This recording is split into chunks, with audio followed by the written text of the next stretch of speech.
हाँ जी सज्जनों तो मित्रों बाबा बुल्ले शाह जी के स्थान पर दर्शन करते हुए ਆਪਾਂ ਤੁਹਾਨੂੰ ਇੱਥੋਂ ਦੇ ਇੱਕ ਵਸਨੀਕ ਭਾਈ ਅਮਜਦ ਜ਼ਫਰ ਅਲੀ ਸਾਹਿਬ ਜਿਨ੍ਹਾਂ ਨੇ ਇਤਿਹਾਸ ਉੱਤੇ ਬਹੁਤ ਕੰਮ ਕੀਤਾ ਹੈ ਅਤੇ ਖਾਸ ਕਰਕੇ ਕਸੂਰ ਦੇ ਇਤਿਹਾਸ ਤੇ ਬਹੁਤ ਜ਼ਿਆਦਾ ਕੰਮ ਕੀਤਾ ਹੈ ਜਿਹਦੇ ਵਿੱਚ ਇਹਨਾਂ ਨੇ ਕਾਫੀ ਬੁੱਕਸ ਵੀ ਇਹਦੇ ਉੱਤੇ ਲਿਖੀਆਂ ਅਤੇ ਉਹਨਾਂ ਨੂੰ ਨਿਸ਼ਾਨੇ ਕਸੂਰ ਦੇ ਨਾਲ ਵੀ ਨਵਾਜ਼ਿਆ ਗਿਆ। ਆਪਾਂ ਕਰਦੇ ਉਹਨਾਂ ਨਾਲ ਗੱਲ ਅਤੇ ਜਾਣਦੇ ਆ ਇੱਥੋਂ ਦੇ ਇਤਿਹਾਸ ਬਾਰੇ ਵਿਸਥਾਰ ਦੇ ਨਾਲ। ਬਣੇ ਰਹੋ ਮੇਰੇ ਨਾਲ। अस्सलाम वालेकुम जी। की हाल है? ठीक ठाक सब।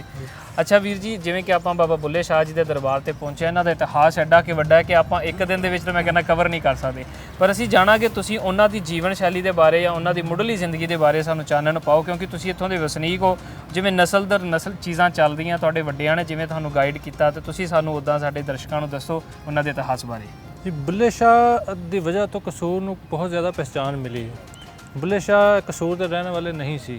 ये उच्च गलियां बहावल नगर तो जड़ा ना आए तो पांडो की पिंड दे विच आके ना वाले साहब उत्थे मामद करते सन। पांडो की पिंड कसूर दे बाउंड्री कसूर की बाउंड्री उत्ते आ उत्थे आके वस गए।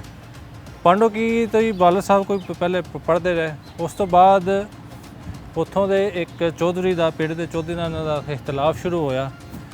वो किसी सिख नौजवान नूं चौधरी ने कतल करता तो इन्हां उत्ते आवाज़ चुकी तो उन्होंने बाबा जी नूं कतल करने का इरादा किया। तो बाबा जी उत्थों पिंड छड्ड के ते ललियानी दफ्तू गुरुद्वारे से उन्हें पनाह लई।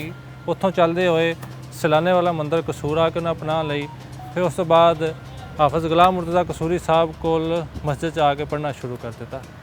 अच्छा जी। गुलाम मुर्तज़ा कसूर चूँकि इलम का एक हब सी उस सदी दे विच लोग ही बड़े दूर तो आते थे इलम हासिल करन। हाफिज़ गुलाम मुर्तज़ा कसूरी मस्जिद हुसैन खां वाली जी अंदरून कोट विच उत्थे पढ़ाते सन। उन्होंने कोल बुल्ले शाह ने आके अपनी शगिर्दी इख्तियार की। शगिर्दी इख्तियार करने तो बाद ये क्या ही जाता है कि बुल्ले शाह ते वारिस शाह दोवें आपस क्लास फैलोज़ ने। हाली भी वो मस्जिद दे विच इन्हां दा हुजरा मौजूद है जिथे बह के तलीम हासिल करते रहे। ठीक बहुत वधिया। इस तो बाद बुल्ले शाह गुलाम मुर्तज़ा कसूरी तो बाद आला तलीम वास्ते कसूर के एक रहने वाले शाह नायत कादरी को चले गए। लाहौर जिन्हों का मजंग च दरबार है शाह नायत कादरी बेसिकली कसूर तो सही उन्हें हाकमे वक़्त के खिलाफ गल की तो हाकमे वक़्त उन्होंने कसूर तो कढ़ता। अच्छा वो मस्जिद उन्होंने गली कार उन्होंने अजे तक कसूर च मौजूद है। क्योंकि शाह नायत कादरी ज़ात दे राही सन तो बुल्ले शाह सैयद फैमिली सी तो घर वाले कहा कि जी तुसी राई की शगिर्दी इख्तियार कर ली तो छड्डो। तो उत्थों बाबा जी ने एक कलाम कहा कि जिहड़ा सानू सैयद कदे दोज़ख मिलन सजाइयां। हाँ जी बहुत सोहना तुसीं भी जी गाइड किया। आपां मैं कहना बह जाने ते बह के गल्लां करदे हां क्योंकि गल्लां साडीआं लंमियां हो जाणीआं ते। अच्छा वीर जी जिवें कि तुसीं दस्सिआ कि बाबा बुल्ले शाह जी दा जिहड़ा परिवार सी बेसिक इत्थों दा वसनीक नहीं सी जी। मतलब जदों ਉਹ ਆਏ ਨੇ ਤੇ ਹੁੰਦਾ ਹੀ ਹੈ ਕਿ ਇੱਕ ਨਵੀਂ ਥਾਂ ਤੇ ਜਾ ਕੇ ਨਵੇਂ ਲੋਕਾਂ ਦੇ ਵਿੱਚ ਵਿਚਰਨਾ ਬਹੁਤ ਔਖਾ ਹੁੰਦਾ ਹੈ। ਤੇ ਬਾਬਾ ਬੁੱਲੇ ਸ਼ਾਹ ਦੀ ਫੈਮਿਲੀ ਇੱਥੇ ਆਏ ਤੇ ਫਿਰ ਉਹਨਾਂ ਦੀ ਫੈਮਿਲੀ ਦਾ ਕਿਵੇਂ ਸਤਿਕਾਰ ਮਤਲਬ ਪਹਿਲੇ ਵੀ ਉਹਨਾਂ ਦੀ ਫੈਮਿਲੀ ਜਿਵੇਂ ਕਿ ਰੱਬ ਦੇ ਇਸ਼ਕ ਕਰਕੇ ਜ਼ਿਆਦਾ ਜਾਣਿਆ ਜਾਂਦਾ ਨਾ ਬਾਬਾ ਬੁੱਲੇ ਸ਼ਾਹ ਨੂੰ ਤੇ ਕੀ ਉਹਨਾਂ ਦਾ ਪਹਿਲੇ ਪਰਿਵਾਰ ਦਾ ਵੀ ਐਸਾ ਰਿਹਾ ਰੱਬ ਦੇ ਨਾਲ ਤਾਲੁਕ ਜਿਸ ਤਰ੍ਹਾਂ ਉਹਨਾਂ ਦਾ ਰਿਹਾ? ਜੀ ਇਹਨਾਂ ਦੇ ਵਾਲਿਦ ਇਹਨਾਂ ਦੇ ਦਾਦਾ ਸਾਰੇ ਹੀ ਮਜ਼ਹਬੀ ਘਰਾਣੇ ਨਾਲ ਤਾਲੁਕ ਰੱਖਦੇ ਸੀ ਤੇ ਵਾਲਿਦ ਇਹਨਾਂ ਦਾ ਇਮਾਮ ਮਸਜਿਦ ਸਨ। ਇਬਤਦਾਈ ਤਾਲੀਮ ਇਹਨਾਂ ਆਪਣੇ ਵਾਲਿਦ ਕੋਲ ਹੀ ਹਾਸਿਲ ਕੀਤੀ ਸੀ। ਉਸ ਤੋਂ ਬਾਅਦ ਆਲਾ ਤਾਲੀਮ ਵਾਸਤੇ ਉਦੋਂ ਲੋਕ ਕਸੂਰ ਦਾ ਰੁਖ ਕਰਦੇ ਸੀ। बेसिकली बुल्ले शाह का जो दौर है वो एक दौर है अनारकी का। उस वे पूरे पंजाब के कभी नादर शाह आ रहा है कभी अहमद शाह अब्दाली आ रहा है ये सारे अटैक्स हो रहे हैं मुगलों का डाउनफॉल चल रहा है हर तरह अनारकी फैली सी। उदों सिख जत्थे वो पावरफुल हो रहे सी तो वो वारिस शाह भी अपने शेर के कहता है कि बुरा हाल होया पंजाब का या पूरे पंजाब मुल्क चों मैनूं कसूर शहर का बड़ा दुख है क्योंकि कसूर च बहुत ज़्यादा तबाही लथी सी। कसूर के जिन्ने कुतुबखाने से सारे सड़ गए इत्थे लड़ाइयां होईयां बंदियां दे कतल होए। इत्थे एक चौक है कतलगढ़ी उहदा नाम ही कतलगढ़ी इस वजह तो पिया सी कि 10,000 बंदा एक दिन च कतल होया। तो वो बुल्ले शाह का दौर इस अनारकी का दौर सी। इन्हां जदों भी गल कीती बुल्ले शाह ने मजहब दे नाल लैके तो लोगों नूं दीन की तरफ रागब करन दी प्यार मुहब्बत का दर्स दिता। कह लो कि उस तरह बुल्ले शाह उस दौर का लिबरल शायर सी। जी जी। तो ਵੀਰ ਜੀ ਜਿਵੇਂ ਤੁਸੀਂ ਲਿਬਰਲ ਦੀ ਗੱਲ ਕੀਤੀ ਹੈ ਕਿ ਅੱਜ ਦੇ ਸਮੇਂ ਵਿੱਚ ਅਸੀਂ ਦੇਖਦੇ ਹਾਂ ਕਿ ਜਿਹੜਾ ਬੰਦਾ ਇਹੋ ਜਿਹੀ ਆਵਾਜ਼ ਚੁੱਕਦਾ ਹੈ ਤੇ ਉਹਨੂੰ ਬੜੀਆਂ ਕਠਿਨਾਈਆਂ ਦਾ ਸਾਹਮਣਾ ਕਰਨੇ ਪੈਂਦਾ। ਜੀ ਜੀ। ਤੇ ਉਸ ਸਮੇਂ ਬਾਬਾ ਬੁੱਲੇ ਸ਼ਾਹ ਜੀ ਨੂੰ ਕਿਹੜੇ-ਕਿਹੜੇ ਮਸਲਿਆਂ ਦਾ ਸਾਹਮਣਾ ਕਰਨਾ ਦੇਖੋ ਬੁੱਲੇ ਸ਼ਾਹ ਜਦੋਂ ਇੱਥੇ ਕਸੂਰ ਆਏ ਪਹਿਲੇ ਤਾਂ ਲੋਕਾਂ ਨੇ ਉਹਨਾਂ ਨੂੰ ਐਕਸੈਪਟ ਕਰਨ ਤੋਂ ਇਨਕਾਰ ਕਰਤਾ। ਫਿਰ ਉਹਨਾਂ ਦੇ ਕੁਫਰ ਦੇ ਫਤਵੇ ਲੱਗੇ। ਉਹਨਾਂ ਦੇ ਬੁੱਲੇ ਸ਼ਾਹ ਨੇ ਆਖਿਆ ਕਿ ਤੈਨੂੰ ਕਾਫਰ ਆਖਦੇ ਤੂੰ ਆਹੋ ਕੁਫਰ ਦੇ ਫਤਵੇ ਲੱਗਣ ਹਾਕਮੇ ਕਸੂਰ ਉਸ ਵੇਲੇ ਜ਼ਾਹਿਰ ਗੱਲ ਹੈ ਹਾਕਮ ਸੀ ਪੂਰੇ ਕਸੂਰ ਦਾ। ਜਦੋਂ ਬੁੱਲੇ ਸ਼ਾਹ ਫੌਤ ਹੋਇਆ ਤਾਂ ਬੁੱਲੇ ਸ਼ਾਹ ਨੂੰ ਮੇਨ ਕਬਰਸਤਾਨ 'ਚ ਫੌਤ ਹੋਣ ਦੀ ਇਜਾਜ਼ਤ ਹੀ ਨਹੀਂ ਸੀ। ਇਹ ਤਾਂ ਜਾਨਵਰਾਂ ਦਾ ਅਸਤਬਲ ਸੀ, ਅੱਛਾ, ਜਿੱਥੇ ਦਫਨਾਇਆ ਗਿਆ ਸ਼ਹਿਰ ਤੋਂ ਬਾਹਰ ਸੀ। ਇਹ ਸ਼ਹਿਰ ਨਹੀਂ, ਸ਼ਹਿਰ ਦਾ ਜਿਹੜਾ ਕਬਰਸਤਾਨ ਹੈ ਉਹ ਦੂਸਰੀ ਤਰਫ ਹੈ ਜੀ। ਉੱਥੇ ਇਜਾਜ਼ਤ ਨਹੀਂ ਮਿਲੀ ਹਾਕਮੇ ਕਸੂਰ ਨੇ। ਨਾ ਕਿਸੇ ਮੌਲਵੀ ਨੂੰ ਕਿਹਾ ਕਿ ਤੁਸੀਂ ਜਨਾਜ਼ਾ ਨਹੀਂ ਪੜ੍ਹਾਉਣਾ। 2 ਦਿਨ ਤਾਂ ਜਨਾਜ਼ਾ ਪਿਆ ਰਿਹਾ ਸੀ, ਜਨਾਜ਼ਾ ਨਹੀਂ ਪੜ੍ਹਾਇਆ ਗਿਆ। ਤੇ ਫਿਰ ਕਈ ਇਹ ਕਹਿੰਦੇ ਨੇ ਕਿ ਖਵਾਜਾ ਸਾਹਿਬ ਨੇ ਜਨਾਜ਼ਾ ਪੜ੍ਹਾਇਆ, ਕਈ ਕਹਿੰਦੇ ਨੇ ਕਿ ਜੀ ਸਾਡੇ ਵੱਡਿਆਂ ਨੇ ਬਜ਼ੁਰਗਾਂ ਨੇ ਜਨਾਜ਼ਾ ਪੜ੍ਹਾਇਆ, ਜਨਾਜ਼ਾ ਹੋ ਗਿਆ। ਪਰ ਇਹ ਜਗ੍ਹਾ ਜਿਹੜੀ ਸੀ ਸ਼ਹਿਰੋਂ ਬਾਹਰ ਸੀ। ਹੁਣ ਇਹ ਦੇਖ ਲਓ ਕਿ ਇਹ ਸ਼ਹਿਰ ਦਾ ਮਰਕਜ਼ ਬਣੀ ਹੈ ਜਗ੍ਹਾ। ਮੈਂ ਉਹੀ ਗੱਲ ਤੁਹਾਡੀ ਮੈਂ ਗੱਲ ਟੋਕ ਰਿਹਾ ਕਿ ਜਿੱਦਾਂ ਤੁਸੀਂ ਗੱਲ ਕੀਤੀ ਕਿ ਇਸ ਇੱਕ ਵੀਰਾਨ ਥਾਂ ਦੇ ਉੱਤੇ ਕਿੰਨੀਆਂ ਰੌਣਕਾਂ ਵਸਾ ਦਿੱਤੀਆਂ। ਅਸੀਂ ਜਦੋਂ ਲੰਘ ਕੇ ਆਏ ਸੀ ਤਾਂ ਮੈਨੂੰ ਇਦਾਂ ਲੱਗ ਰਿਹਾ ਸੀ ਜਿਵੇਂ ਸ਼ਹਿਰ ਹੀ ਅਸਲ ਵਿੱਚ ਹੈ, ਤੇ ਤੁਸੀਂ ਦੱਸ ਰਹੇ ਹੋ ਅਸਲ ਸ਼ਹਿਰ ਉਸ ਪਾਸੇ ਸੀ। ਤੇ ਇੱਥੇ ਬੜੀ ਵੱਡੀ ਇੱਕ ਗੱਲ ਹੈਗੀ ਹੈ ਕਿ ਜਿਹੜੀ ਬਾਬਾ ਜੀ ਦੇ ਮਤਲਬ ਉਸ ਵਕਤ ਹਾਕਮਾਂ ਨੇ ਨਹੀਂ ਕਬੂਲਿਆ, ਪਰ ਅੱਜ ਬਾਬਾ ਜੀ ਦੇ ਦਰਬਾਰ ਤੇ ਰੌਣਕਾਂ ਲੱਗੀਆਂ ਹੋਈਆਂ। ਉਹ ਸੋਹਣਾ ਹਾਕਮਾਂ ਦਾ ਕੋਈ ਨਾਂ ਪਤਾ ਵੀ ਨਹੀਂ, ਪਤਾ ਕਿਸੇ ਨੂੰ, ਨਾ ਕੋਈ ਨਾਂ ਲੈਣ ਵਾਲਾ। ਤੇ ਇਹੋ ਹੀ ਆਈਏ ਤੇ ਕਈ ਇੱਥੇ ਉਸ ਹਾਕਮ ਖਾਨਦਾਨ ਦੇ ਕਈ ਲੋਕ ਨੇ ਜਿਹੜੇ ਕਿ ਬਾਬਾ ਜੀ ਦੇ ਵਜੂਦ ਤੋਂ ਹੀ ਇਨਕਾਰੀ ਨੇ। ਤੁਸੀਂ YouTube ਤੇ ਜਾਂ ਸੋਸ਼ਲ ਮੀਡੀਆ ਤੇ ਫੇਸਬੁੱਕ ਵਗੈਰਾ ਤੇ ਵੀਡੀਓਜ਼ ਦੇਖੋ, ਉਹਨਾਂ ਦਾ ਵੀਡੀਓਜ਼ ਆ ਰਹੀਆਂ ਕਿ ਜੀ ਬਾਬਾ ਜੀ ਦਾ ਤਾਂ ਵਜੂਦ ਹੀ ਨਹੀਂ ਹੋਇਆ ਇੱਥੇ, ਜਾਂ ਬਾਬਾ ਜੀ ਦੀ ਕਬਰ ਨਹੀਂ ਹੈ ਇੱਥੇ, ਮਦਫੂਨ ਹੀ ਨਹੀਂ ਉੱਥੇ। ਕੋਈ ਕਹਿੰਦੇ ਕਿ ਇੱਥੇ 3 ਦਿਨ ਰਹਿ ਕੇ ਗਿਆ।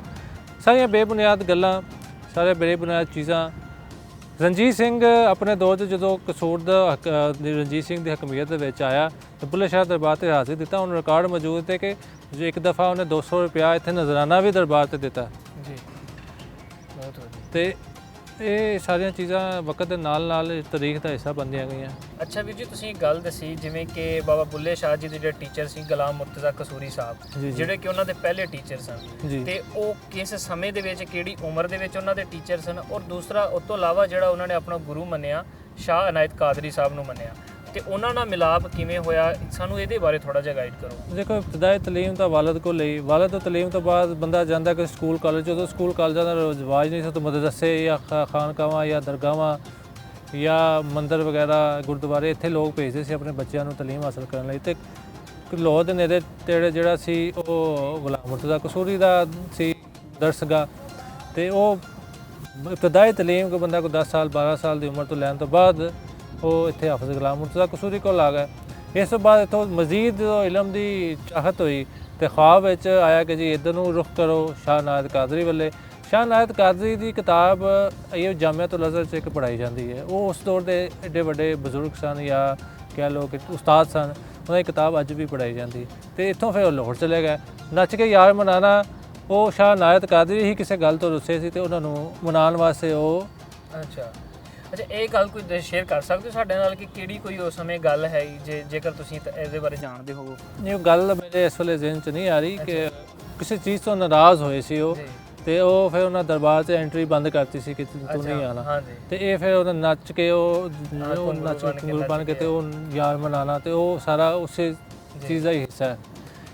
ਇੱਥੇ ਕਸੂਰ 'ਚ ਇੱਕ ਹਾਕਮ ਸੀ, ਉਹਨਾਂ ਦੀ ਇੱਕ ਹਮਸ਼ੀਰਾ ਸੀ ਜਿਹਨੂੰ ਬੁੱਲੇ ਸ਼ਾਹ ਨਾਲ ਇਸ਼ਕ ਹੋ ਗਿਆ। ਅੱਛਾ।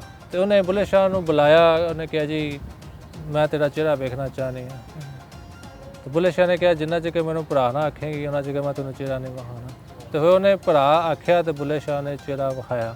ਕਿੱਡਾ ਉੱਚ ਕਿਰਦਾਰ ਸੀਗਾ ਉਹਨਾਂ ਦਾ, ਬਹੁਤ ਵਧੀਆ। ਇਹਦੇ ਬਾਰੇ ਅਸੀਂ ਨਹੀਂ ਸੀ ਜਾਣਦੇ ਜਿਵੇਂ। ਤੇ ਉਹਨਾਂ ਦੀ ਮੈਰਿਡ ਲਾਈਫ ਨਹੀਂ ਹੈਗੀ? ਮੈਰਿਡ ਲਾਈਫ ਨਹੀਂ ਹੈਗੀ। ਬਹੁਤ ਵਧੀਆ। ਤੇ ਇੱਥੋਂ ਜਦੋਂ ਗਏ ਨੇ ਵਾਪਸ ਲਾਹੌਰ ਦੇ ਵਿੱਚ, ਤੇ ਕਿੰਨਾ ਸਮਾਂ ਫਿਰ ਉੱਥੇ ਰਹੇ ਨੇ, ਤੇ ਉੱਥੋਂ ਫਿਰ ਇਹਨਾਂ ਦਾ ਇੱਥੇ ਆਉਣ ਦਾ ਸਬੱਬ ਕਿਵੇਂ ਬਣਿਆ? ਬਸ ਇਹ ਸਾਰਾ ਸਿਲਸਿਲਾ ਚੱਲਦਾ ਰਿਹਾ ਜਿੰਨਾ ਚਿਰ ਸ਼ਾਹ ਅਨਾਇਤ ਦੀ ਜ਼ਿੰਦਗੀ ਸੀ, ਉਹਨਾਂ ਚਿਰ ਸਿਲਸਿਲਾ ਚੱਲਦਾ ਰਿਹਾ। ਲਾਹੌਰ ਆਉਣਾ ਜਾਣਾ, ਮੁਰਸ਼ਦ ਦੇ ਦਰ ਤੇ ਜਾਣਾ, ਉੱਥੇ ਬਹਿਣਾ, ਇਲਮ ਹਾਸਲ ਕਰਨਾ, ਫਿਰ ਲੋਕਾਂ ਨੂੰ ਇੱਥੋਂ ਫੈਜ਼ਯਾਬ ਕਰਨਾ, ਸ਼ਾਇਰੀ ਲਿਖਣਾ, ਉਹ ਸਿਲਸਿਲਾ ਚੱਲਦਾ ਰਿਹਾ ਜਿੰਨਾ ਜਿਸ ਸ਼ਾਹ ਅਨਾਇਤ ਦੀ ਜ਼ਿੰਦਗੀ ਸੀ, ਸਿਲਸਿਲਾ ਚੱਲਦਾ ਰਿਹਾ। ਅੱਛਾ, ਇੱਕ ਗੱਲ ਹੋਰ ਵੀ ਕਿ ਬਾਬਾ ਬੁੱਲੇ ਸ਼ਾਹ ਦੀ ਸ਼ਾਇਰੀ ਦੇ ਵਿੱਚ ਦੇਖਿਆ ਜਾਏ ਤੇ ਤਸੱਵੁਫ ਤੇ ਰੱਬ ਦਾ ਬੜਾ ਜ਼ਿਕਰ ਮਿਲਦਾ। ਹਾਲਾਂਕਿ ਉਹ ਰੱਬ ਦਾ ਜ਼ਿਕਰ ਕਰਦੇ ਹੋਏ ਕਈ ਦਫਾ ਇੱਦਾਂ ਹੁੰਦਾ ਕਿ ਮਜ਼ਹਬ ਦੇ ਉੱਤੇ ਵੀ ਨਾ ਚੋਟ ਹੋ ਜਾਂਦੀ ਹੈ ਉਹਨਾਂ ਤੋਂ ਨਾ, ਜਿਵੇਂ ਕਿ ਮਜ਼ਹਬ ਦੇ ਧਾਰਮਿਕ ਲੋਕਾਂ ਦੇ, ਤੇ ਧਾਰਮਿਕ ਲੋਕਾਂ ਦੇ ਨਾਲ ਜਿਹੜੇ ਉਹਨਾਂ ਦੇ ਫਤਵੇ ਤੇ ਸਾਰੀਆਂ ਚੀਜ਼ਾਂ ਚੱਲਦੀਆਂ ਸਨ। ਤੇ ਤੁਸੀਂ ਜਿਵੇਂ ਦੱਸ ਰਹੇ ਹੋ ਕਿ ਮੁਗਲ ਦੌਰ ਦਾ ਵੀ ਡਾਊਨਫਾਲ ਸੀਗੇ, ਤੇ ਮੁਗਲਾਂ ਦਾ ਉਹਨਾਂ ਦੇ ਨਾਲ ਜਿਹੜਾ ਤਲਕ ਸੀ ਉਹ ਕਿਵੇਂ ਵਧੀਆ ਸੀਗਾ ਕਿ ਉਹਨਾਂ ਨਾਲ ਮਾੜਾ ਸੀ? ਦੇਖੋ, ਮੁਗਲਾਂ ਦਾ ਇੱਥੇ ਚੁੱਕੇ ਰਿਪਰੈਜ਼ੈਂਟੇਟਿਵ ਹਾਕਮ ਕਸੂਰ ਸੀ ਜੀ। ਜਦੋਂ ਹਾਕਮ ਕਸੂਰ ਨਾਲ ਤੁਹਾਡਾ ਤਲੁਕ ਨਹੀਂ ਖਰਾਬ ਹੈ ਤੇ ਇਹਦਾ ਮਤਲਬ ਮੁਗਲਾਂ ਨਾਲ ਵੀ ਖਰਾਬ ਹੈ। ਵੀਰ ਜੀ ਜਿਵੇਂ ਕਿ ਬਾਬਾ ਬੁੱਲੇ ਸ਼ਾਹ ਜੀ ਦੀ ਸ਼ਾਇਰੀ ਤੋਂ ਤੇ ਉਹਨਾਂ ਦੇ ਪਿਆਰ ਤੋਂ ਇੱਕ ਇੰਟਰਫੇਥ ਹਾਰਮਨੀ ਦਾ ਬਹੁਤ ਦਰਸ ਝਲਕਦਾ ਹੈ। ਜਿਵੇਂ ਕਿ ਸ਼ੇਰ ਦੇ ਵਿੱਚ ਵੀ ਆਪਾਂ ਸੁਣਦੇ ਨਾ, ਢਾਹ ਦੇ ਮੰਦਰ ਢਾਹ ਦੇ ਮਸਜਿਦ ਢਾਹ ਦੇ ਜੋਗ ਜਟੈਂਦਾ, ਇੱਕ ਢਾਈ ਨਾ ਦਿਲ ਬੰਦੇ ਦਾ ਰੱਬ ਦਿਲਾਂ ਵਿੱਚ ਰਹਿੰਦਾ। ਅੱਛਾ, ਇੱਥੇ ਜਿਹੜੀ ਗੱਲ ਕੀਤੀ ਉਹਨਾਂ ਨੇ ਇੰਟਰਫੇਥ ਹਾਰਮਨੀ ਦੀ, ਇੱਕ ਤੇ ਗੱਲ ਕੀਤੀ ਕਿ ਲੋਕਾਂ ਦਾ ਆਪਸ 'ਚ ਪਿਆਰ ਹੋਵੇ, ਤੇ ਜਿਵੇਂ ਕਿ ਤੁਸੀਂ ਦੱਸਦੇ ਹੋ ਕਿ ਮੁਗਲ ਦੌਰ ਦੇ ਨਾਲ ਉਹਨਾਂ ਦਾ ਕੁਝ ਜਿਹੜਾ ਕਲੈਸ਼ਿਸ ਚੱਲਦੇ ਸਨ, ਜਦੋਂ ਉਹ ਆਏ ਉਹਨਾਂ ਨੂੰ ਪਨਾਹ ਦੇਣ ਵਾਲੇ ਕੌਣ ਸਨ? ਤੁਸੀਂ ਜਿਵੇਂ ਕਿ ਮੈਂ ਸੁਣਿਆ ਕਿ ਮੰਦਰ ਇੱਕ ਤੇ ਗੁਰਦੁਆਰੇ 'ਚ ਪਨਾਹ ਮਿਲੀ, ਉਹਦੇ ਬਾਰੇ ਸਾਨੂੰ ਤੁਸੀਂ ਜ਼ਿਕਰ ਕਰੋ। ਦੇਖੋ, ਗੁਰਦੁਆਰੇ 'ਚ ਗ੍ਰੰਥੀ ਹੋਏਗਾ ਜੀ ਤੇ ਮੰਦਰ 'ਚ ਪੰਡਤ ਹੋਏਗਾ, ਯਾਨੀ ਕਿ ਪਹਿਲੇ ਪਨਾਹ ਦੇਣ ਵਾਲੇ ਤਾਂ ਉਹੀ ਲੋਕ ਸਨ। ਜੀ ਉਸ ਤੋਂ ਬਾਅਦ ਇੱਥੇ ਫਿਰ ਜਦੋਂ ਮੁਸਲਮਾਨਾਂ ਦਾ ਇੰਟਰੋਡਕਸ਼ਨ ਹੋਇਆ, ਜਦੋਂ ਉਹ ਫਿਰ ਮੁਸਲਮਾਨ ਸਨ, ਜੀ ਤੇ ਜਿਹੜੀ ਗੱਲ ਹੈ ਕਿ ਬੁੱਲੇ ਸ਼ਾਹ ਨੂੰ ਮੰਨਣ ਵਾਲਾ ਸਿਰਫ ਮੁਸਲਮਾਨ ਹੀ ਨਹੀਂ, ਬੁੱਲੇ ਸ਼ਾਹ ਸਾਰਿਆਂ ਵਾਸਤੇ ਹੀ ਹੈ। ਜੀ ਉਹ ਇੱਕ ਸ਼ੇਰ ਵੀ ਮਸ਼ਹੂਰ ਹੈ, ਤੇਰਾ ਸ਼ਾਹ ਮੇਰਾ ਸ਼ਾਹ ਬੁੱਲੇ ਸ਼ਾਹ ਬੁੱਲੇ ਸ਼ਾਹ। ਕੀ ਬਾਤ। ਤੇ ਇਸੇ ਵਜ੍ਹਾ ਤੋਂ ਜਦੋਂ ਕੋਈ ਮੇਲਾ ਲੱਗਦਾ ਹੈ ਬੁੱਲੇ ਸ਼ਾਹ ਦਾ, ਤੇ ਇੱਥੇ ਸਾਰੀ ਦੁਨੀਆ ਤੋਂ ਲੋਕ ਆਉਂਦੇ ਨੇ। ਇੱਥੇ ਅਗਰ ਕੋਈ ਸਿੱਖ ਜੱਥਾ ਆਉਂਦਾ ਹੈ ਤਾਂ ਬੁੱਲੇ ਸ਼ਾਹ ਦਰਬਾਰ ਤੋਂ ਹੋ ਕੇ ਜਾਂਦਾ ਹੈ, ਕੋਈ ਹਿੰਦੂ ਸੰਗਤ ਆਉਂਦੀ ਹੈ ਉਹ ਇੱਥੋਂ ਹੋ ਕੇ ਜਾਂਦੀ ਹੈ। ਤੇ ਸਾਡਾ ਇਕੱਲੇ ਦਾ ਬੁੱਲੇ ਸ਼ਾਹ ਨਹੀਂ, ਸਾਰਿਆਂ ਦਾ ਬੁੱਲੇ ਸ਼ਾਹ ਹੈ। ਤੇ ਇਹ ਬੁੱਲੇ ਸ਼ਾਹ ਹਮੇਸ਼ਾ ਇੰਟਰਫੇਥ ਹਾਰਮੋਨੀ, ਕਿਉਂਕਿ ਸਾਡੇ ਇਸਲਾਮ ਵਿੱਚ ਵੀ ਇੰਟਰਫੇਥ ਹਾਰਮੋਨੀ ਦਾ ਦਰਸ ਦਿੱਤਾ ਜਾਂਦਾ ਹੈ, ਤੇ ਬੁੱਲੇ ਸ਼ਾਹ ਨੇ ਵੀ ਉਸੇ ਗੱਲ ਨੂੰ ਲੈ ਕੇ ਚੱਲਣਾ ਸੀ। ਸੈਯਦ ਖਾਨਦਾਨ ਤੋਂ ਸੀ ਤੇ ਉਹਨਾਂ ਇੰਟਰਫੇਥ ਹਾਰਮੋਨੀ ਨੂੰ ਲੈ ਕੇ ਚੱਲਣਾ ਸੀ। ਬਾਕੀ ਰਹੀ ਗੱਲ ਹੈ ਕਿ ਮੁਗਲ ਖਾਨਦਾਨ ਜਾਂ ਹਾਕਮ ਕਸੂਰ ਬੇਸਿਕਲੀ ਮੁਗਲ ਗਵਰਨਮੈਂਟ ਦਾ ਰਿਪਰੈਜ਼ੈਂਟੇਟਿਵ ਸੀ, ਤੇ ਉਹ ਮਤਲਬ ਕਿ ਹਾਕਮ ਕਸੂਰ ਨਾਲ ਇਖਤਲਾਫ ਮੁਗਲਿਆ ਗਵਰਨਮੈਂਟ ਨਾਲ ਇਖਤਲਾਫ ਹੈ, ਜਾਂ ਉਸ ਵੇਲੇ ਪੰਜਾਬ ਗਵਰਨਮੈਂਟ ਨਾਲ ਇਖਤਲਾਫ ਹੈ। ਤਾਂ ਬੁੱਲੇ ਸ਼ਾਹ ਦਾ ਹਾਕਮ ਕਸੂਰ ਨੇ ਪਹਿਲੇ ਵੀ ਸ਼ਾਹ ਨਾਇਤ ਕਾਦਰੀ ਨੂੰ ਇੱਥੋਂ ਕੱਢ ਦਿੱਤਾ ਸੀ, ਤੇ ਬੁੱਲੇ ਸ਼ਾਹ ਨੂੰ ਵੀ ਕੱਢਣ ਦੀ ਕੋਸ਼ਿਸ਼ ਕੀਤੀ ਸੀ, ਜਾਂ ਬੁੱਲੇ ਸ਼ਾਹ ਦੇ ਵੀ ਕੁਫਰ ਦੇ ਫਤਵੇ ਲਵਾਏ ਸੀ। ਮੌਲਵੀਆਂ ਨੇ ਕਿਹਾ ਕਿ ਇਹਨਾਂ ਦਾ ਜਨਾਜ਼ਾ ਹਲਾਲ ਨਹੀਂ ਦਾ, ਜਿਹੜਾ ਕੋਈ ਔਰਤ ਇਹਦਾ ਨਿਕਾਹ ਕਰੇਗੀ ਉਹ ਵੀ ਹਲਾਲ ਨਹੀਂ ਦਾ, ਤੇ ਉਹ ਫਤਵੇ ਲੱਗਦੇ ਰਹੇ। ਇਸੇ ਵਾਸਤੇ ਉਹ ਕਹਿ ਕੇ ਗਏ ਨੇ ਕਿ ਜਿਹੜਾ ਤੈਨੂੰ ਕਾਫਰ ਆਖੇ ਆਹੋ ਆਹੋ ਆਹੋ। ਜੀ ਬਹੁਤ ਵਧੀਆ। ਦੇਖੋ ਦਰਸ਼ਕੋ, ਕਿਵੇਂ ਇੱਕ ਬਹੁਤ ਸੋਹਣੀ ਗੱਲ ਸਾਨੂੰ ਸਿੱਖਣ ਨੂੰ ਮਿਲਦੀ ਹੈ ਬਾਬਾ ਬੁੱਲੇ ਸ਼ਾਹ ਦੀ ਜ਼ਿੰਦਗੀ ਤੋਂ, ਕਿ ਚਾਹੇ ਜਿੰਨਾ ਵੀ ਕਠਿਨ ਸਮਾਂ ਹੋਵੇ, ਤੁਸੀਂ ਹੱਕ ਦਾ ਨਾਰਾ ਲਾਉਣ ਤੋਂ ਬਾਜ਼ ਨਾ ਹੋਵੋ। ਤੇ ਇੱਕ ਪੈਗਾਮ ਮਿਲਦਾ ਹੈ ਕਿ ਉਸ ਸਮੇਂ ਦੇ ਵਿੱਚ ਵੀ ਇਹ ਕਠਿਨਾਈਆਂ ਹਮੇਸ਼ਾ ਸਦਾ ਹੀ ਰਹੀਆਂ, ਇਹ ਕਦੇ ਘੱਟ ਨਹੀਂ ਹੋ ਸਕਦੀਆਂ, ਤੇ ਇਹਦੇ ਨਾਲ ਚੱਲਣੇ ਪੈਂਦਾ ਹੈ, ਦਰਸ ਦੇਣੇ ਪੈਂਦਾ ਪਿਆਰ ਮੁਹੱਬਤ ਦਾ। ਜਿਵੇਂ ਕਿ ਉਹ ਵਾਕਿਆ ਵੀ ਇੱਕ ਮਸ਼ਹੂਰ ਹੈ ਨਾ ਇੰਟਰਫੇਥ ਹਾਰਮੋਨੀ ਤੋਂ, ਮੈਨੂੰ ਗੱਲ ਯਾਦ ਆਈ, ਹਜ਼ਰਤ ਇਬਰਾਹੀਮ ਅਲੈਹਿਸਲਾਮ ਦੇ ਦੌਰ ਦੀ ਗੱਲ ਹੈ ਕਿ ਜਦੋਂ ਉਹਨਾਂ ਨੂੰ ਅੱਗ ਦੇ ਵਿੱਚ ਸੁੱਟਿਆ ਗਿਆ ਸੀ, ਤੇ ਇੱਕ ਚਿੜੀ ਸੀ ਉਹ ਆਪਣੀ ਚੁੰਝ ਨਾਲ ਲਿਆ ਕੇ ਪਾਣੀ ਸੁੱਟਦੀ ਪਈ ਸੀ ਉਹਦੇ ਅੰਦਰ ਨਾ, ਤੇ ਜੋ ਕਿਸੇ ਨੇ ਪੁੱਛਿਆ ਭਲੀਏ ਲੋਕੇ ਤੂੰ ਕੀ ਅੱਗ ਬੁਝਾ ਲੇਂਗੀ, ਕਹਿੰਦੀ ਬੇਸ਼ੱਕ ਮੈਂ ਅੱਗ ਨਹੀਂ ਬੁਝਾ ਸਕਦੀ, ਪਰ ਅੱਗ ਬੁਝਾਉਣ ਵਾਲਿਆਂ 'ਚ ਸਾਡਾ ਨਾਂ ਜ਼ਰੂਰ ਆ ਜਾਏਗਾ। ਉਹੀ ਗੱਲ ਹੈ ਕਿ ਇੰਟਰਫੇਥ ਹਾਰਮੋਨੀ ਵਾਸਤੇ ਕੰਮ ਕਰਨਾ ਇਹ ਇੱਕ ਬਹੁਤ ਵੱਡੀ ਗੱਲ ਹੈ, ਜਿਵੇਂ ਕਿ ਬਾਬਾ ਬੁੱਲੇ ਸ਼ਾਹ ਸਰਕਾਰ ਨੇ ਕੀਤਾ, ਔਰ ਇੱਕ ਬਹੁਤ ਵੱਡੀ ਮਿਸਾਲ ਹੈ। ਮੈਂ ਸੋਚਦਾ ਕਿ ਜਿਵੇਂ ਕਿ ਪੰਜਾਬ ਦਾ, ਜੇ ਅਗਰ ਅਸੀਂ ਤਜ਼ੱਫੁਫ ਦੀ ਗੱਲ ਕਰੀਏ, ਪਿਆਰ ਦੀ ਗੱਲ ਕਰੀਏ, ਰੱਬ ਦੇ ਇਸ਼ਕ ਦੀ ਗੱਲ ਕਰੀਏ, ਤੇ ਜੇ ਆਪਾਂ ਬਾਬਾ ਬੁੱਲੇ ਸ਼ਾਹ ਦੀ ਗੱਲ ਨਾ ਕਰੀਏ ਤਾਂ ਉਹ ਇੱਕ ਗੱਲ ਅਧੂਰੀ ਹੈ। ਦੇਖੋ, ਪੰਜਾਬੀ ਦਾ ਸਭ ਤੋਂ ਵੱਡਾ ਸ਼ਹਿਰ ਬੁੱਲੇ ਸ਼ਾਹ ਹੈ ਜੀ। ਤਾਂ ਅਗਰ ਬੁੱਲੇ ਸ਼ਾਹ ਨੂੰ ਤੁਸੀਂ ਪੰਜਾਬੀ 'ਚੋਂ ਐਕਸਕਲੂਡ ਕਰੋਗੇ ਤਾਂ ਅੱਧੀ ਤੁਹਾਡੀ ਪੰਜਾਬੀ ਮੁੱਕ ਜਾਣੀ। ਹਾਂਜੀ ਬਿਲਕੁਲ। ਬਲਕਿ ਇਹਨਾਂ ਨੇ, ਮੈਨੂੰ ਯਾਦ ਹੈ ਕਿ ਵਾਰਿਸ ਸ਼ਾਹ ਦਾ ਕਿੱਸਾ ਜਿਹੜਾ ਹੀਰ ਰਾਂਝਾ ਲਿਖਿਆ, ਉਹਦੇ ਉੱਤੇ ਵੀ ਇਹਨਾਂ ਨੇ ਗੱਲ ਕੀਤੀ ਹੋਈ ਹੈ ਨਾ, ਅਸ਼ਾਰ ਕਹੇ ਆਪਣੇ, ਤੇ ਇੱਕ ਬਹੁਤ ਵੱਡੀ ਗੱਲ ਹੈ ਕਿ ਜਿਵੇਂ ਪੰਜਾਬ ਦੀ ਜਿਹੜੀ ਰੀਤ, ਜਿਹੜੀਆਂ ਚੀਜ਼ਾਂ ਚੱਲ ਰਹੀਆਂ ਉਹਨਾਂ ਨੂੰ ਅੱਗੇ ਲੈ ਕੇ ਚੱਲੇ ਨੇ। ਹਾਫਿਜ਼ ਗੁਲਾਮ ਮੁਰਤਜ਼ਾ ਕਸੂਰੀ ਦਾ ਇੱਕ ਸ਼ੇਰ ਉਹਨਾਂ ਦੀਆਂ ਕਿਤਾਬਾਂ 'ਚ ਕੋਟ ਕਰਦੇ ਨੇ ਕਿ ਮੈਨੂੰ ਦੋ ਸ਼ਾਗਿਰਦ ਮਿਲੇ ਨੇ, ਇੱਕ ਨੇ ਹੀਰ ਲਿਖ ਕੇ ਨਾਂ ਬਣਾ ਲਿਆ ਤੇ ਦੂਜੇ ਨੇ ਨੱਚ ਕੇ ਯਾਰ ਬਣਾ ਲਿਆ। ਓਏ ਕੀ ਬਾਤ, ਬਹੁਤ ਵਧੀਆ, ਬੜੀ ਉੱਚੀ ਗੱਲ ਲਿਖੀ ਹੈ ਉਸਤਾਦ ਨੇ।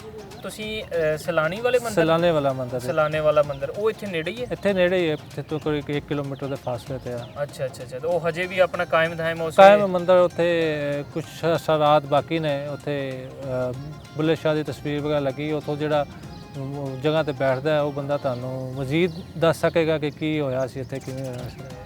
ਹਾਂਜੀ ਦਰਸ਼ਕੋ, ਜਿਵੇਂ ਕਿ ਤੁਸੀਂ ਦੇਖਿਆ ਵੀਰ ਜੀ ਨੇ ਬਹੁਤ ਸੋਹਣਾ ਗਾਈਡ ਕੀਤਾ। ਕਹਿ ਰਹੇ ਨੇ ਕਿ ਇੱਥੇ ਉਹ ਮੰਦਿਰ ਵੀ ਹਜੇ ਵੀ ਉਸੇ ਹਾਲਤ 'ਚ ਮੌਜੂਦ ਹੈ ਜਿੱਥੇ ਬਾਬਾ ਬੁੱਲੇ ਸ਼ਾਹ ਨੇ ਪਨਾਹ ਲਈ ਸੀ।